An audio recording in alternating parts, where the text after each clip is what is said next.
I'm Hirsan here and welcome to my Facebook page and YouTube channel. आज मेरे साथ हैं मोहम्मद उमर तारिक। ये मेरे फॉर्मर स्टूडेंट थे AS और A2 में। इन्होंने मुझसे फिज़िक्स पढ़ी थी और आजकल ये GI के यूनिवर्सिटी में होते हैं। बेसिकली इन्होंने इंजीनियरिंग प्रोग्राम में एडमिशन लिया था। तो आज इनसे बेसिकली पूछते हैं कि A लेवल्स करने के बाद या FSC करने के बाद आप GI के कैसे जा सकते हैं, वहाँ का माहौल किस तरीके से है, जॉब किस तरीके से आप आगे अप्लाई कर सकते हैं, और डिफरेंट जो कंपैरिजन है डिफरेंट यूनिवर्सिटीज़ का, या उन्होंने GI के क्यों चूज़ किया। तो क्या हाल है मैं उमर ठीक हूँ। तारिक, आप कैसे कैसे हैं हैं आप? सर? अल्लाह का शुक्र, ठीक ठाक। किस ईयर में हैं आप GI सर के मैं में? अभी फोर्थ ईयर में हूँ। मेरा आखिरी सेमेस्टर है, 8th सेमेस्टर है। सही।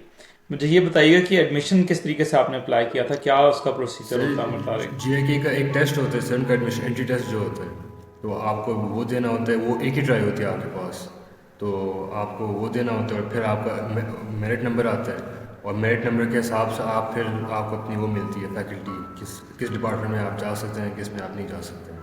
तो अगर आपका ज़्यादा मेरिट नंबर है, हाई मेरिट नंबर है, मतलब आपने अच्छा एंट्री टेस्ट दिया है, तो आपके पास ऑप्शन होती है कि आप अच्छे डिपार्टमेंट्स में जाएं। और जो जो जिन डिपार्टमेंट्स का लोअर वो होता है ना, क्या कहते हैं, मेरिट नंबर, आप उनमें भी जा सकते हैं। लेकिन अगर आपका लो मेरिट नंबर है तो फिर आपको थोड़ा मुश्किल है।